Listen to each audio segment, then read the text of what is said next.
Oops. Just set up my screen here. Hi, everybody. Just about to get started.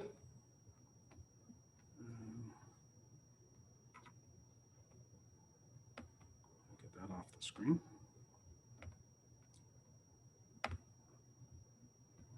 Okay. So the time's 11:10. Welcome. I can see there's 714 of you on this Zoom call. So might as well get started. Welcome to Physics 131. Today I'm going to introduce myself.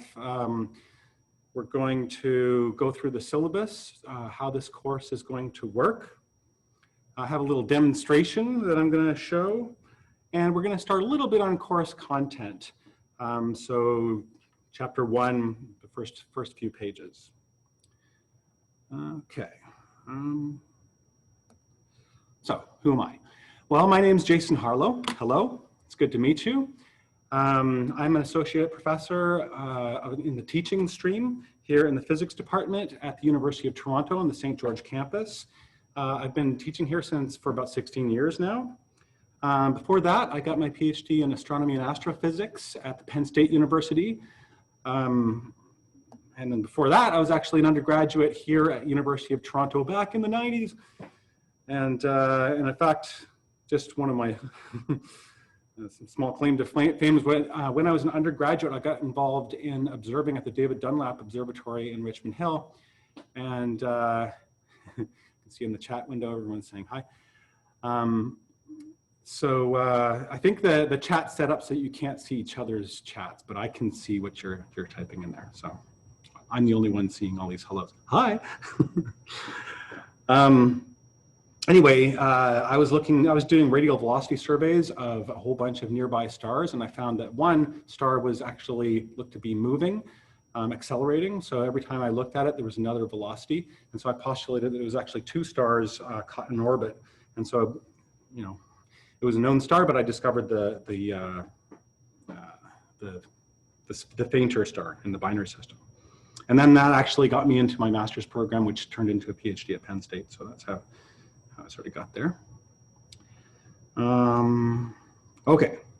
There was a get to know you survey. 595 of you did this on the Quarkus, and you got one homework credit for doing this, so thanks very much. You were actually asked to drop two fruits, a heavier one like a grapefruit and a lighter one like a grape. And then you were asked which fruit hits the floor first, and this was sort of the results of the survey. Heavier fruit, lighter fruit, they hit the floor about the same time. I think I'm going to try to do a stop share here, which sort of turns me into big mode, I guess. So, hello. And what I want to do, if I can't really see my screen too well here, is I want to actually try to show you my experiment. So, what I brought, I don't have a fruit with me today, but I do have a soldering iron and a thumbtack. And these are quite different masses. I mean, it's got to be, 10, 20 times more massive, the soldering iron, than this little thumbtack. And so you'd think maybe it should drop 10 or 20 times faster. But if you release them at the same time from rest, you can sort of see that, but they drop at pretty much the same rate. So that's a weird little observation. And we'll talk more about that as we get more into forces and gravity and the acceleration due to gravity. That's just something a little fun. And go back to screen sharing, I think. I can. Oops.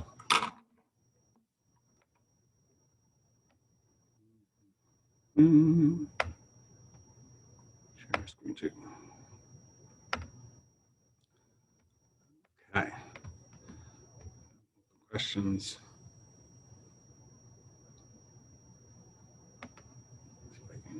Show the chat window. Okay.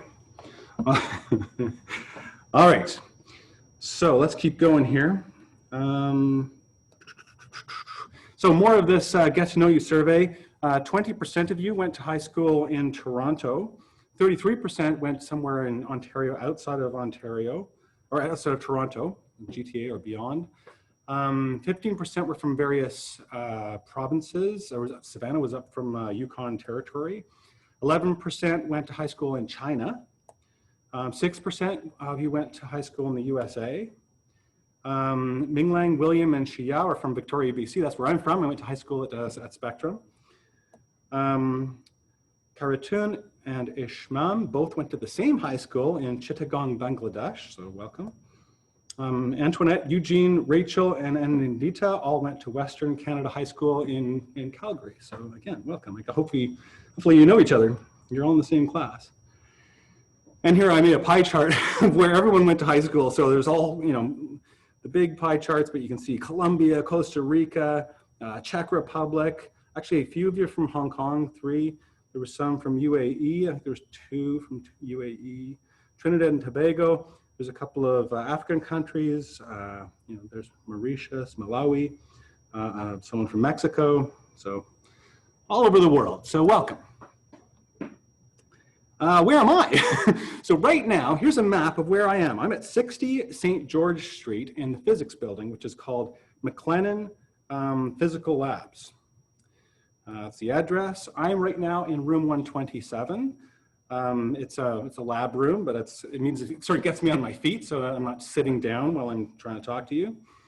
My office is actually, if you were to, you know, drill a hole right through this wall, you would be in my office, which is room 129E, same building. And this is an outside picture. So this picture I got actually from Google Maps. It's an image capture from September 2019.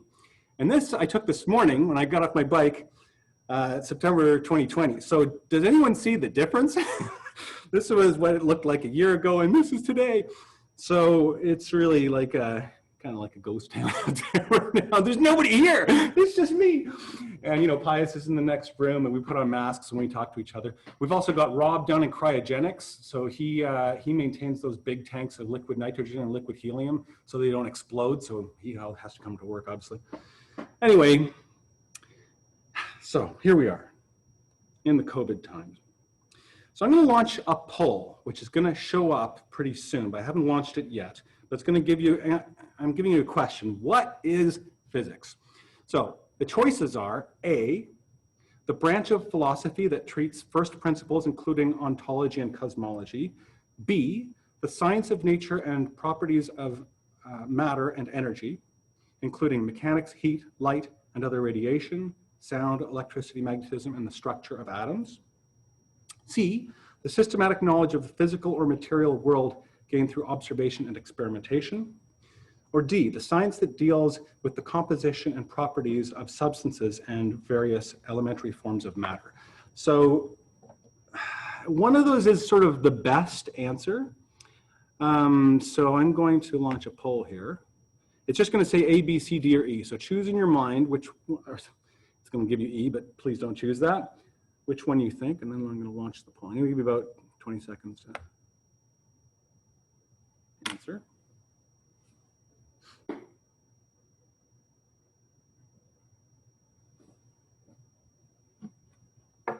Okay. All right, I see 27 of you have chosen E, so. Okay. All right, so that's about 20 seconds. I think I'm just going to end the polling. And I'm going to share the results with you. So 66% of you answered B. So that's sort of what I was trying to get at there. I'm going to turn that off. So the branch of philosophy, so A was the branch of philosophy that treats first principles. That's metaphysics, I guess. This systematic knowledge of the physical or material world, that's all of sciences. So that's, I mean, physics is one of those. The science that deals with the composition and property of substances, that's a definition of chemistry. So this is what physics is. You know, a lot of my colleagues work at the Large Hadron Collider, which is on actually the France-Switzerland border. It's a big tunnel dug 100 meters underground. It's 26 kilometers in circumference. And they fire these protons. What they get is some protons which are going counterclockwise and another beam of protons that are going clockwise. they just accelerate both beams with magnets until they're going to like 99.999% the speed of light, and they crash into each other, and you see what happens, and there's explosions and stuff. And they discovered the Higgs boson in 2015.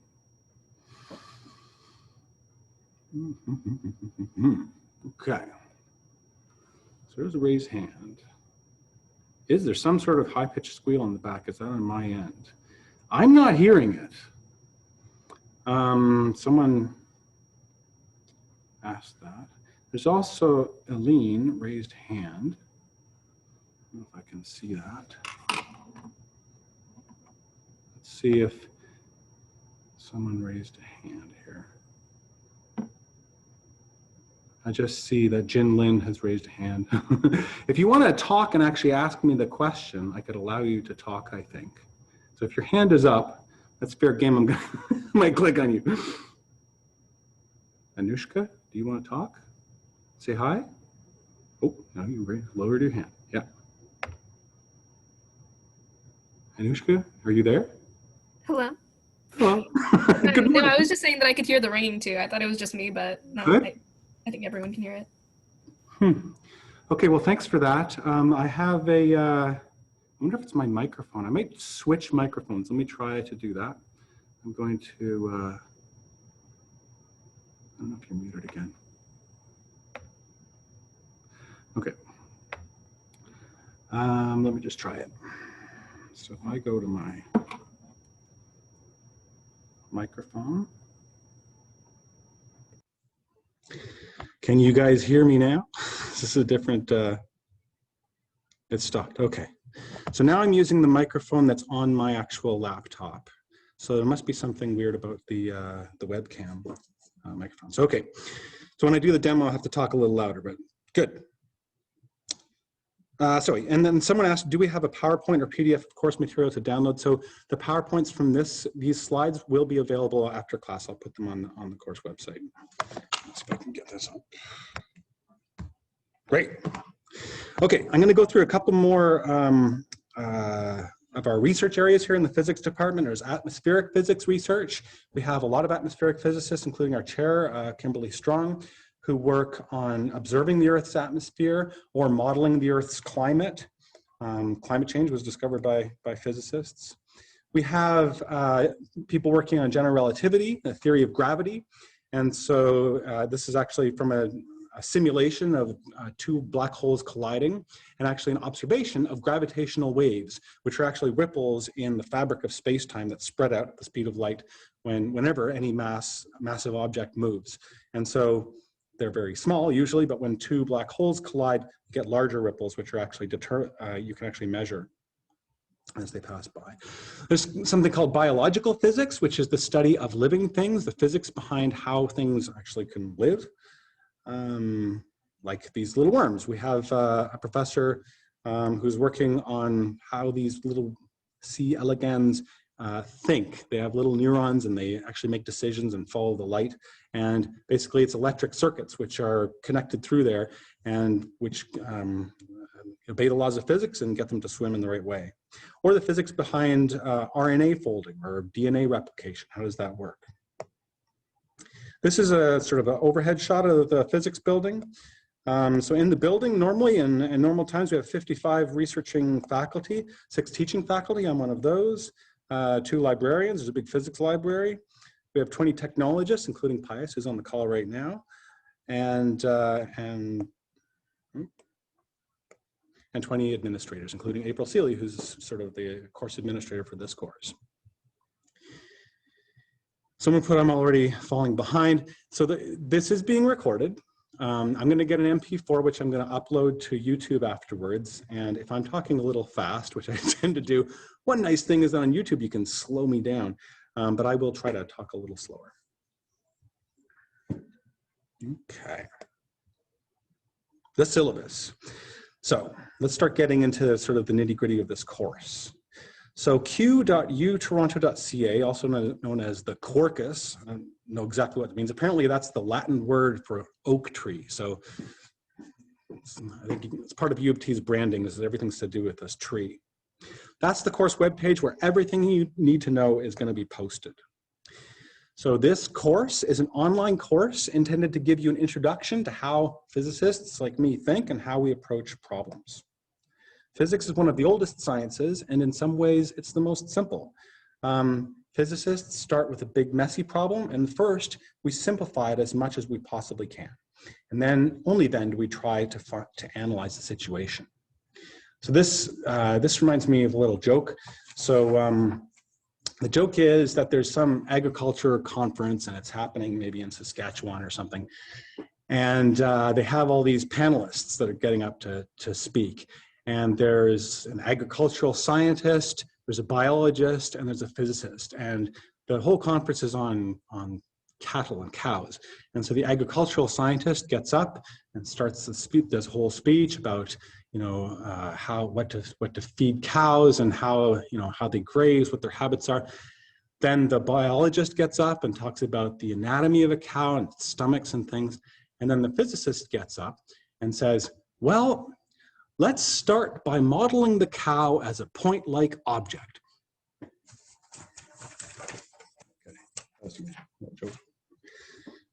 Okay. So by the end of this course, you will be able to use basic concepts from physics to explain and predict simple situations. You will also be able to incorporate physics concepts in order to explain and predict what will happen to messy problems which approximate real-life situations. And you'll be able to design experiments for observing and testing physical phenomena, and you'll be able to describe basic concepts from physics and explain how and why they're useful.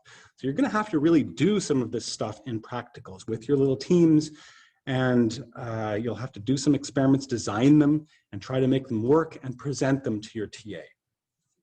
And so it's not just me teaching this course. There's Carolyn Steelfin, who I don't know if you're on the call. Carolyn, if you want to raise your hand, I can see if you're on there. Oop. You are. I'm going to allow you to talk. Hello, Carolyn? Hello? Hey, how are you? Good. So I would like to know in the chat what tree I should call myself. Oh, you've gone off. I tried to promote you to a panelist. Ah, Which I think might mean that you can turn on your video. I've been promoted. You've been promoted to panelist. I'm trying to figure out Zoom here, so I've just promoted Professor Silfen to be a panelist. We are figuring this out together. Yeah, okay, so I think I let my video, okay, so I guess if I go to gallery view, yes, okay. Hello, everyone. It is a great pleasure to meet you.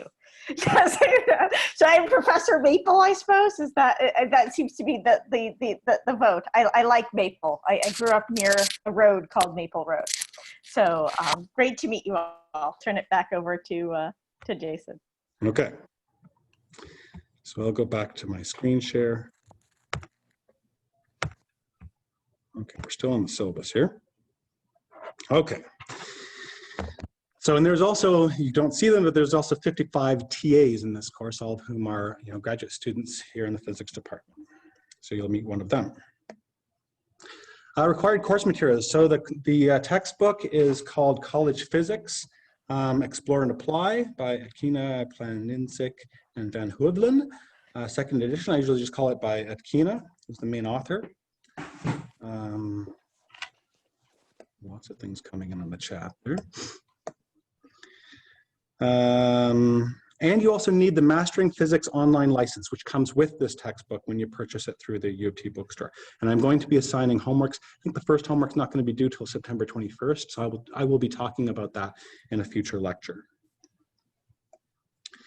This is the marking scheme. So the practicals will be worth 20% of your mark. The homeworks will be worth anywhere between 0 and 20. And the midterm and final assessment quizzes will be worth anywhere between 60 and 80% of your mark. And so again, all of this is on the syllabus. So these midterm and final assessments, it's probably a good idea to put these on your calendar if you keep a calendar. The first one is on Tuesday, September 29th from 8:10 to 8:40 p.m. All of these are listed in Toronto time. I don't know if it should say EDT. I think we'll go to EST at some point. But anyway, whatever time it is in Toronto, you have to figure that out on your phone. I would say even just set your watch to Toronto time. It might be a good idea this semester. And then there will be also be a synchronous final assessment sometime to be announced in December 11th to 22. So these are challenging online quizzes which will be offered on Quarkus for a short duration, like I say, but you saw about half an hour there. The quizzes are all open book, which means you may use the textbook, course lecture notes, Google searches, etc. as resources if you wish. However, you must work on these quizzes individually. You may not receive real-time help from any other person, you shouldn't be working in your teams, and you may not participate in any form of real-time discussion with others while you're working on the quiz. So the format of the quiz will be a series of some multiple choice and short answer questions delivered on Quarkus using the quiz function there. So you will receive the questions in a random order, and each question must be done one at a time. Once you submit an answer, you can't go back and change it.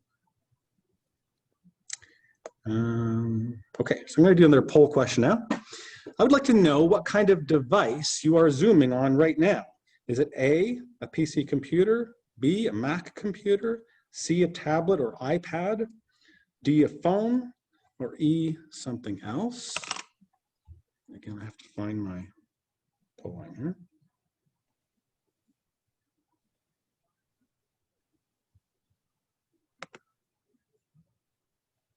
Launch polling.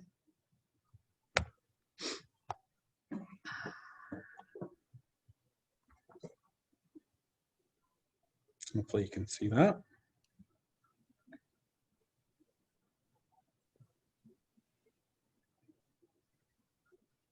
Again, A and B were both computer, PC and Mac. C was tablet, D is on your phone, and E is something else.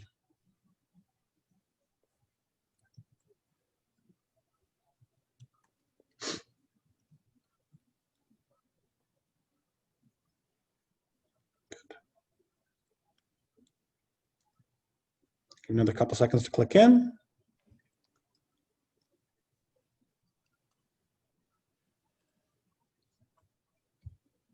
And polling. Share the results. Well, there's no right answer there, but most of you, 43 plus 50, so about 93% of you are on some sort of computer. Oops. And 4% of you are on a tablet. 2%, 18 of you are watching this on your phone. So very good. The other thing I want to do is look back at the participants window. It's a little bit slow.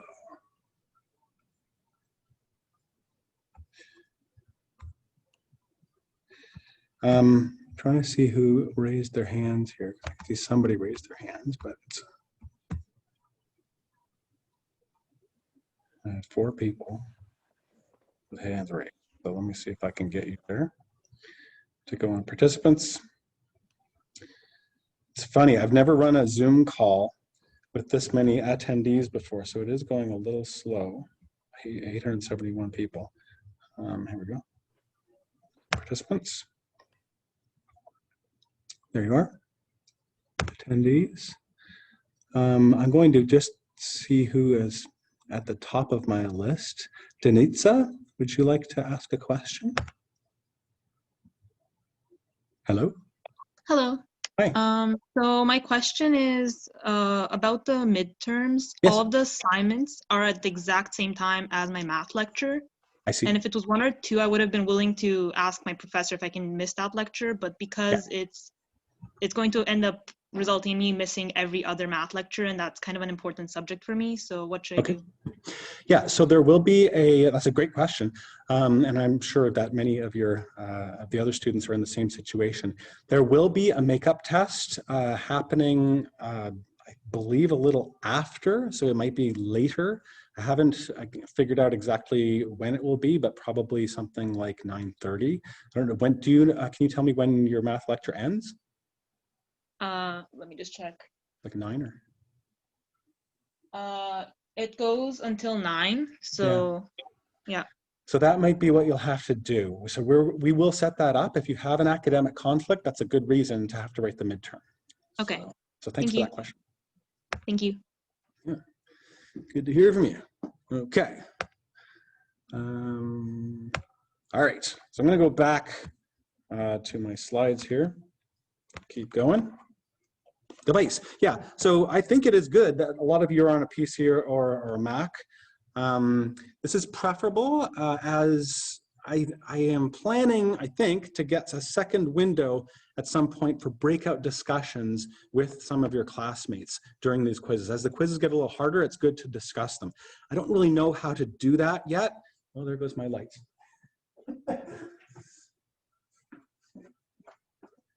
One of the features of these lab rooms is that if you don't move around enough, the lights go off to save electricity. So I just had to do a little run. Anyway, if you're using a single phone, you won't be able to participate in those breakout rooms. This will be required for the practicals, which start on September 18th. You will need to have a computer going so that you can talk to your friends. And you'll need a working microphone, a camera, and a quiet space free from other noise where you feel comfortable speaking. So right now we're running Zoom in webinar mode. You are all currently muted. I cannot see or hear you, but I can see a list of your names on the 868 attendees. And I and Carolyn are panelists. Also Pius, who's my technologist, is a panelist. So, I may not be able to really interact with you, but I think you've already figured out how to raise your hand. If your hand is raised, I will take that as a request for me to unmute you, which I may or may not do depending on what time it is and how many slides I've got.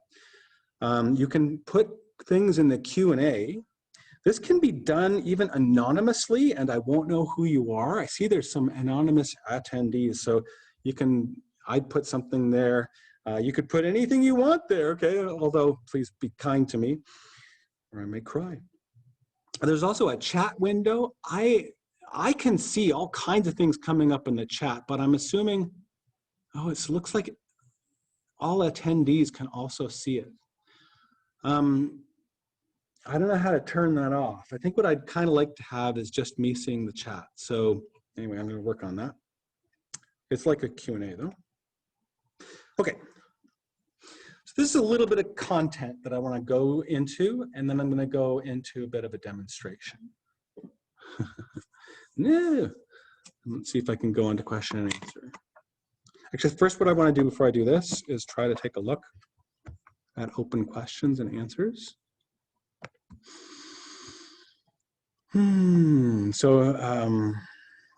There is, I was wondering if blank incomplete class notes would be posted on the class schedule prior to each.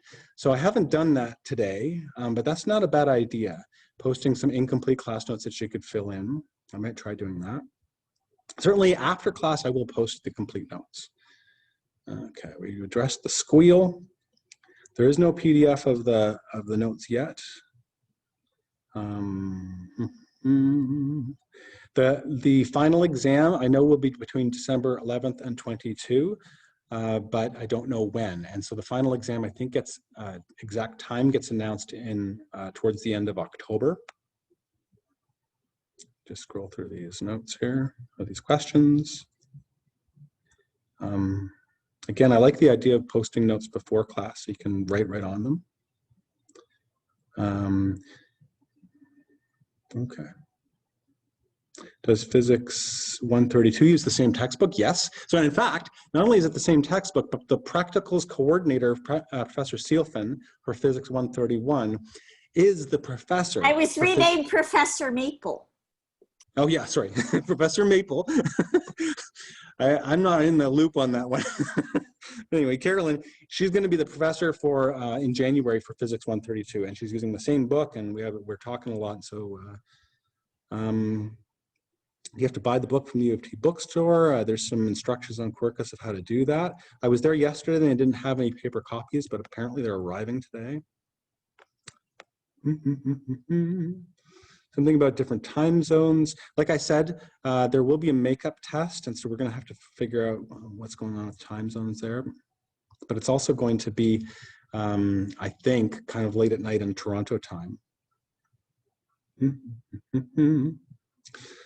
I mean, it's a big question. A lot of you are international and you're in different time zones, and I understand that. And we've been thinking a lot about that. And so, but I think, especially with these quizzes, I think you may end up having to write a quiz at 4 o'clock in the morning. And part of the reason for this, again, I haven't made a concrete decision on this of exactly when the makeups will be, but I feel like during the practicals and during the, even during these lectures, I want you to be awake and able to ask questions and, you know, interact with your fellow students, and so, and make friends. And for that, you sort of need to be on Toronto time. And so I don't know if during the semester you can just set your watch to Toronto time and get blackout curtains or something like that so you can sleep. But I mean, that would be my recommendation. Okay, so let me do a couple of little notes back on the screen. I'm going to go back to the screen here and change my pen color to blue. So this is sort of from chapter 1 and a bit of an idea of how physics kind of works and how science works, and as it's described in chapter 1 of Etkina, and how we're going to be kind of working things in the practicals.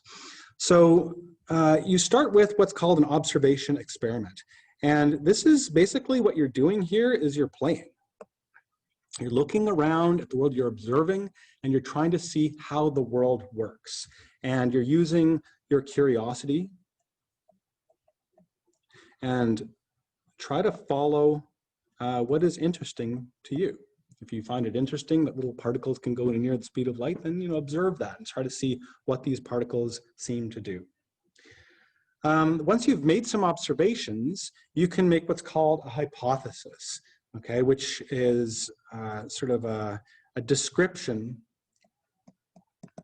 of why you think things are happening, of why you observed what you did.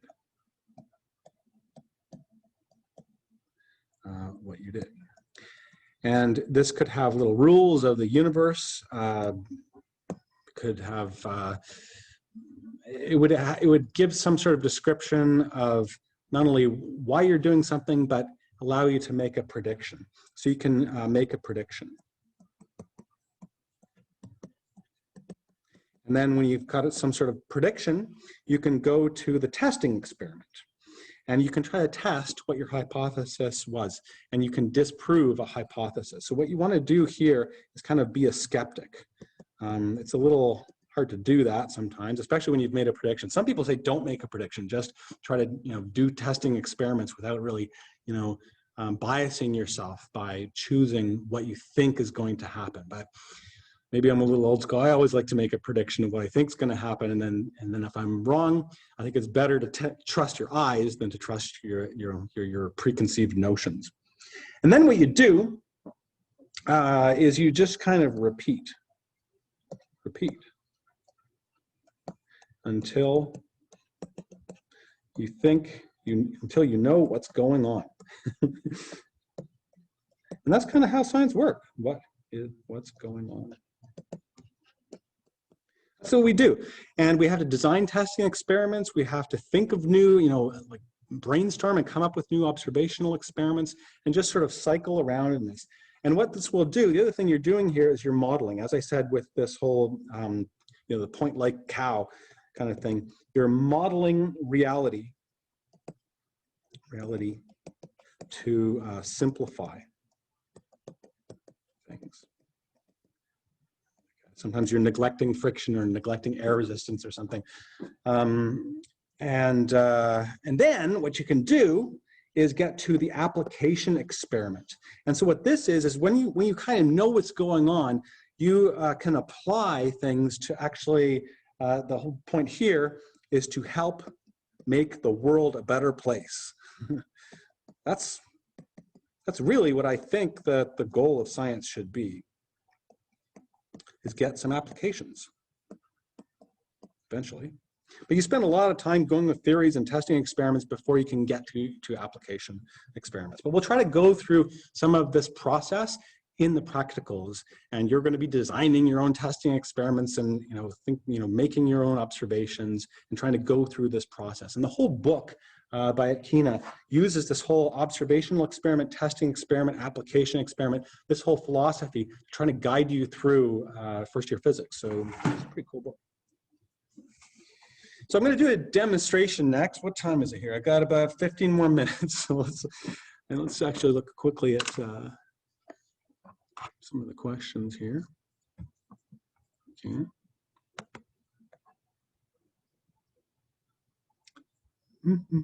Each homework has a set due date, but it's not announced yet. There's one due date, which is September 21st, I think. What do you want us to call you? You could call me Jason, actually. I mean, you're my students, that's fine. But the safest thing is, Professor Harlow, I guess, when you see professor last name, it's sort of, no one's going to get offended by that. If you miss a deadline for the homework credit, you don't get it. There's going to be another couple surveys, pre-course surveys that I have to launch. I think I do have some slides about the practical sessions a little bit more, but we'll talk more about that next week. Let's see if anybody wants to. I want to unmute somebody else. And at the top of my list here is Ishmam. Do you want to get unmuted? Hello? Hello? Hi, Ishmam. How are you? Yeah, it's great. I even got a shout out from you, so the day's been better. Okay, that's good. Do you have a question? Yeah, for sure. I was wondering the documentations and the formats that we have been given in our writing week. Like, do we have to strictly maintain all the formats and documentations of essays, proposals, scientific lab reports, and all? Like, can there be any flexibility in formats? I mean, yeah, so that's a good question. I think you're mostly asking about the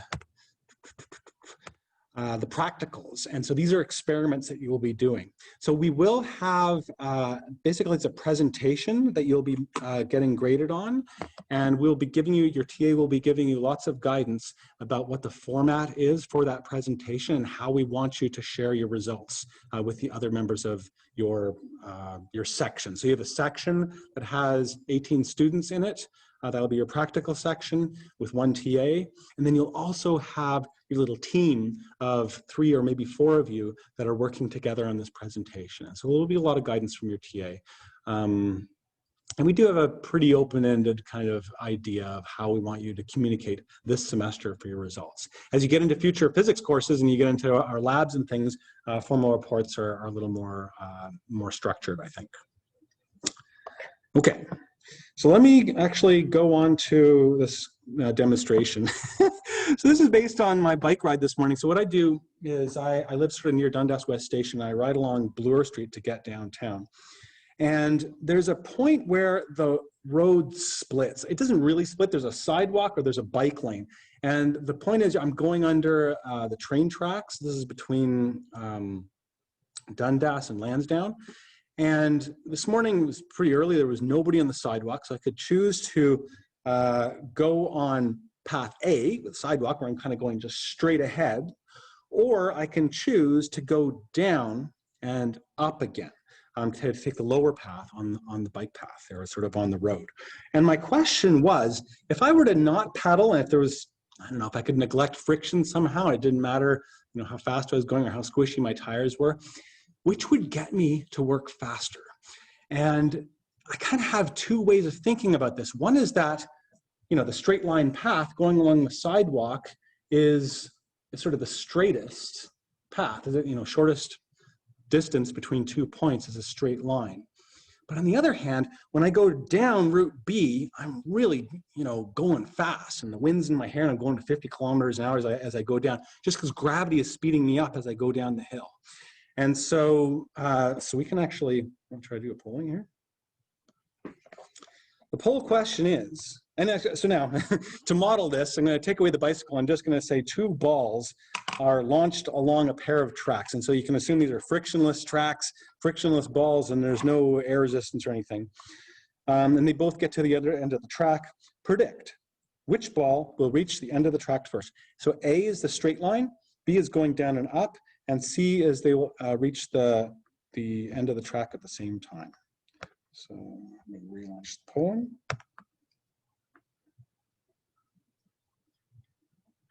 So you should see a vote now.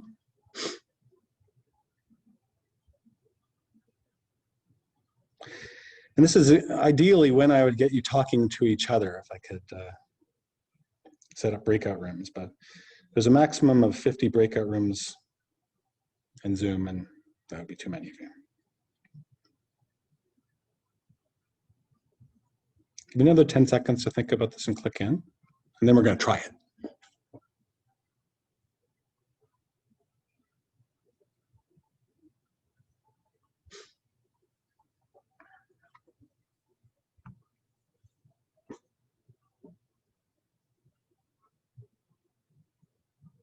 Okay, most of you clicked in. 3, 2, 1, and 0. I'm going to end polling. So the results were, now on my results, it colored in C as red. That's just the most popular choice. That's not necessarily the correct choice. 27% of you predicted that A, the straight line path, would reach there first. 15% of you predicted that B, going down and up the hill, is better. And 58% of you predicted that both balls would reach the end at the same time. So luckily, Pius has helped me set up this actual experiment right here in this room. All I have to do is stop my screen share. If I can, so you can see me now. Okay, so let's just do this. Let's put this over here and point it at this little track. Put it down a little bit. So this, again, I might have to kind of shout because I'm using the microphone on my laptop, but hopefully you can hear me. So what I've got is a aluminum track, and I've got two balls. One's colored, I took a Sharpie and colored one of them red, and the other one's colored white. And what we'll do is path A will be the red ball, which goes straight along. And actually, we'll do it this way. We'll do it from left to right, goes straight along, and then ends up at the bottom. Path B will be the one with the white ball, which goes down the hill and up the hill, and hopefully makes it to the other side. We'll have red be A, white be B. And I have a spring over here, which I can push in. Oops. Spring loaded. So that both balls with the same mass are launched with the same initial speed. And we'll see which one reaches the end first. You ready? On your marks, get set, go.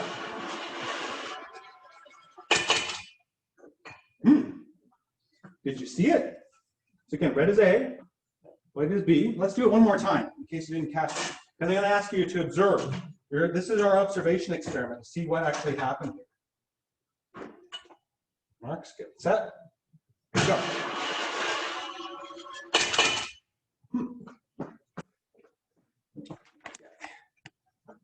Hopefully you guys were able to see that. It might have been a little blurry. So let's go back to screen sharing.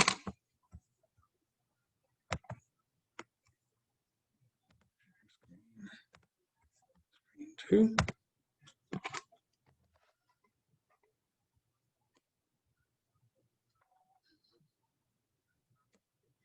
So this is now an observation experiment, okay? Which is saying, oh, so here we go. So you can see that. Which ball reached the end of the track first? So I'm actually wondering if you guys, what you really saw. Yeah.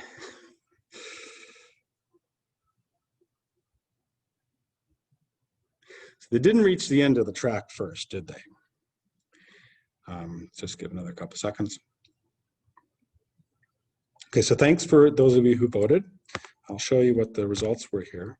So yeah, it was B, reached the end of the track first. So that's kind of interesting. Going back to this. B always wins. It also doesn't depend on the exact shape of the track. It's also not a good idea to ride on the sidewalk, is it? So anyway, it's a good idea to go down the hill and up the hill. So my next question, I'll do another poll, is why does ball B reach the end of the track first? I'll give you some reasons that are kind of going through my head. So A, ball B is always traveling faster than ball A, so it reaches the end of the track first. B, balls A and B start and end with the same speed, but while ball B is on the lower part, it's going faster than ball A because gravity has sped it up. So its average speed is greater, so it gets there first. Ball B travels a shorter distance than ball A. Ball B travels a longer distance, but is pulled faster by an extra force that we cannot know about. Or E, the observation is flawed, and ball B just should not reach the other side first. So let's see if I can launch a poll here. Which of those explanations do you like better?